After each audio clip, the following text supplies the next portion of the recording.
cloud of despair that has hung over this city since last Tuesday has been pierced today by several moments of joy. In fact, in the last 24 hours, there have been several cases of what many of us refer to as miracles. People taken, found from beneath the rubble alive and receiving treatment tonight. The question of how many people have died here continues to be bandied about. We've heard all kinds of numbers. The Prime Minister offering the latest estimate of perhaps 100,000 dead. But I have to ask, how can he or anyone know after what I witnessed today from aboard a U.S. Coast Guard helicopter? I was invited up for a tour of this area of the devastation. I thought I had a perspective for how bad it was from here on the ground. In the air, I realized I had no idea, and perhaps we won't be able to convey how bad it is from the sky as we see the collapsed buildings that go on as far as you can see across the horizon. We may never know how many people died here. But as I noted, there have been moments of hope here today. There are people here who still say this is a very active search and rescue operation. Hope still lives in the ruins of Port-au-Prince.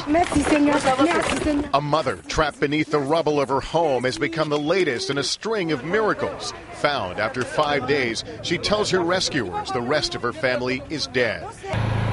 In one of the longest rescue operations so far, a team from Fairfax County and U.S. Air Force parajumpers worked some 30 hours to free this 23-year-old woman from under a collapsed university building. Now the fatigue has hit you and you feel exhausted.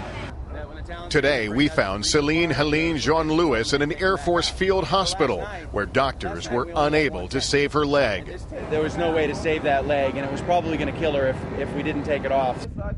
Elsewhere, food and water is starting to reach more of the hungry and thirsty. Thank you. This distribution site, a country club in the hills above Port-au-Prince.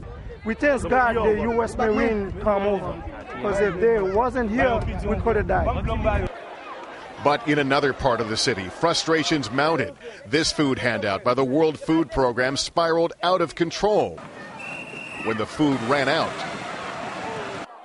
Growing desperation is adding fuel to fire. Officials say security concerns are slowing relief operations. Just west of the city, groups of youths, some carrying sticks and clubs, fought over scavenged goods.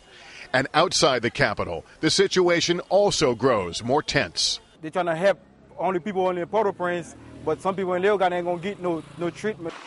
The international air bridge of supplies into the Port-au-Prince airport has now reached 60 flights a day. The U.S. military has already delivered 130,000 meals and 70,000 bottles of water. By Monday, it expects to have over 12,000 troops in the region. The U.S. military is now operating at least 30 helicopters in the region, including this Coast Guard aircraft, which we're now on.